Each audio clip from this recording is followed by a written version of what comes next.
E a última pauta de hoje, tá? É a pauta provavelmente mais polêmica, né? O nosso querido Gui, mais conhecido como Rita Von Hunt, que é esse personagem que vocês estão vendo aí na tela, fez uma série de stories afirmando que desencorajava o voto em Lula no primeiro turno e encorajava o voto na esquerda radical. Isso gerou um verdadeiro bafafá gigantesco, tá?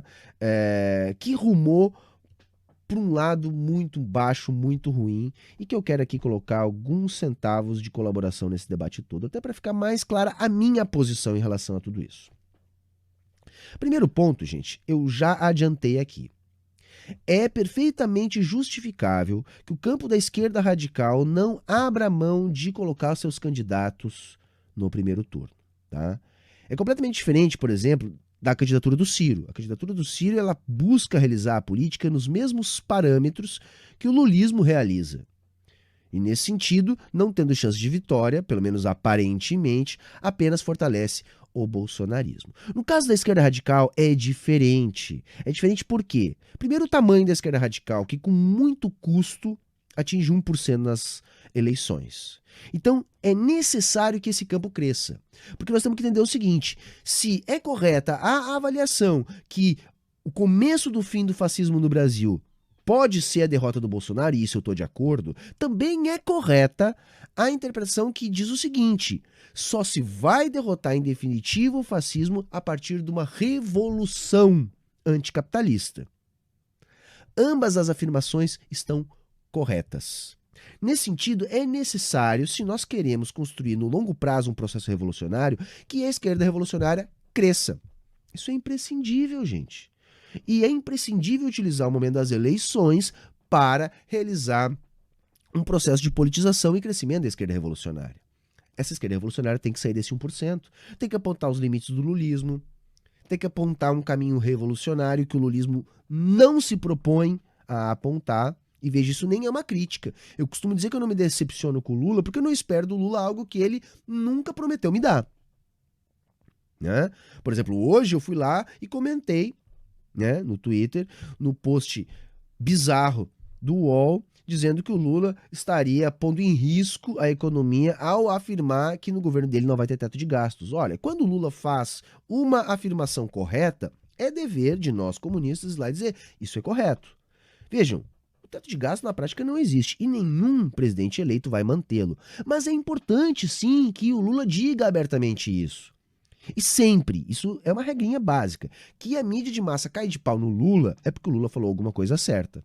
Então, o nosso dever é dizer, é isso aí mesmo, e continuar pautando o debate pela esquerda. Né?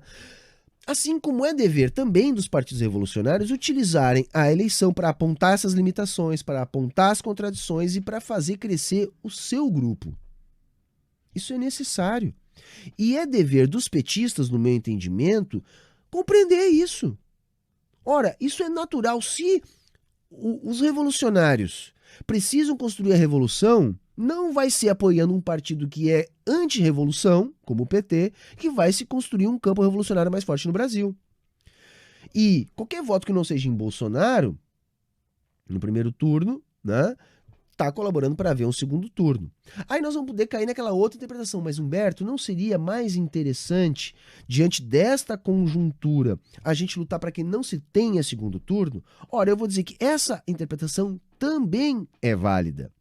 Porque eu também partilho da interpretação que, embora uma vitória na eleição não elimine o ímpeto golpista, uma vitória na eleição em primeiro turno dificulta sim o ímpeto golpista. E é importante dificultar esse ímpeto. Agora, o que eu estou querendo dizer? Essa não é a única interpretação cabível.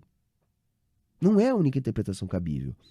Eu mesmo acredito que ela é válida, assim como é válida aquela dos revolucionários que acham que é sim necessário apontar as contradições e é sim necessário usar as eleições para crescer o seu grupo.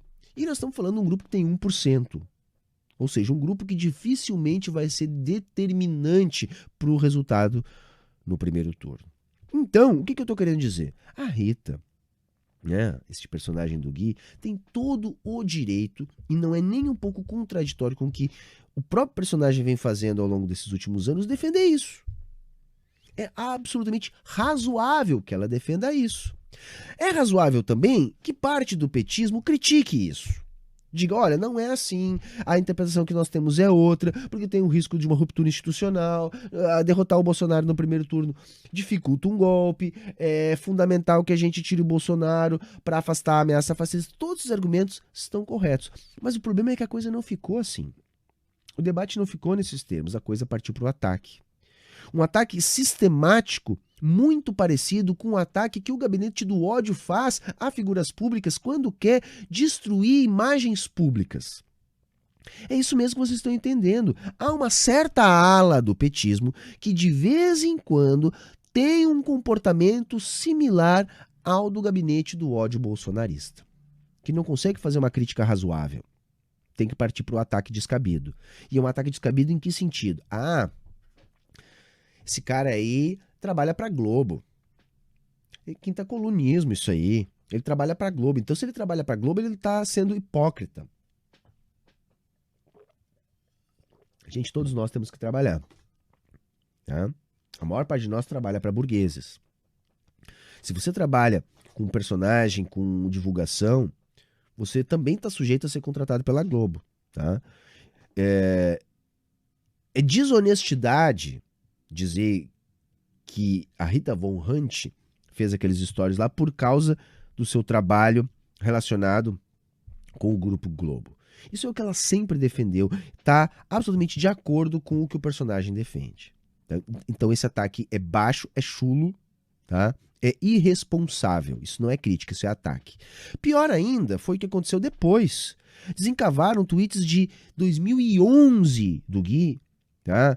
Com declarações infelizes, despolitizadas, comuns a um moleque de 19 anos, que é o que ele tinha na época, tá? Que estava entrando no curso superior e que provavelmente estava seguindo a onda daquilo que a mídia pautava. Aliás, com uma grande parte de nós brasileiros. Se vocês pegarem os meus tweets de 6, 7 anos atrás, eu também posso estar falando coisas que hoje eu sou radicalmente contra. Gente, nós temos nesse longo caminho aí um processo de politização. Nós estamos num processo de politização. Então, cobrar hoje a Rita Von Hunt por posicionamentos do Gui há 10 anos atrás é de um nível de desonestidade atroz. Nível gabinete do ódio do Jair Bolsonaro.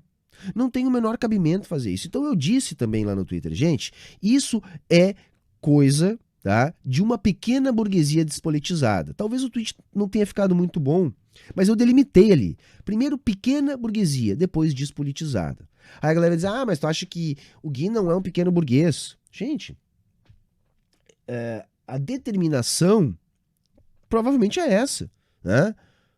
A posição, né, na franja de classe, sim, deve ser pequeno burguesa. Não tem problema nenhum dizer isso. Não é demérito ser pequeno burguês, gente. A gente é o que é, nós estamos dentro da luta de classes, inseridos de acordo com a nossa a execução do nosso trabalho, a questão da nossa vida mesmo. A questão é, você pode ser um pequeno burguês despolitizado ou ser um pequeno burguês em processo de politização. Eu me referi ali aos pequenos burgueses despolitizados, tá? Por quê? Porque geralmente quem está fazendo esses ataques não são indivíduos da classe trabalhadora proletarizada. Esses sequer estão no Twitter, gente, tá?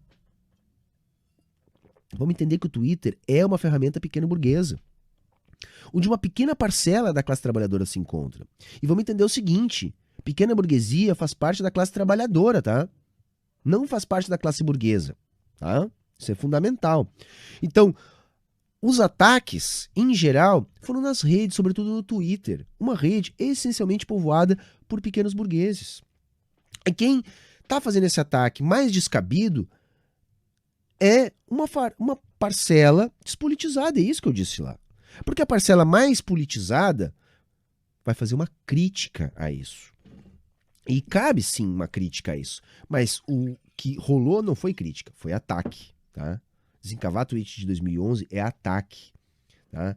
Insinuar que o Gui tá ganhando grana para ficar contra o Lula, isso é ataque, isso não é crítica. Tá? Isso não tem sustentação, isso não tem base, isso não tem materialidade.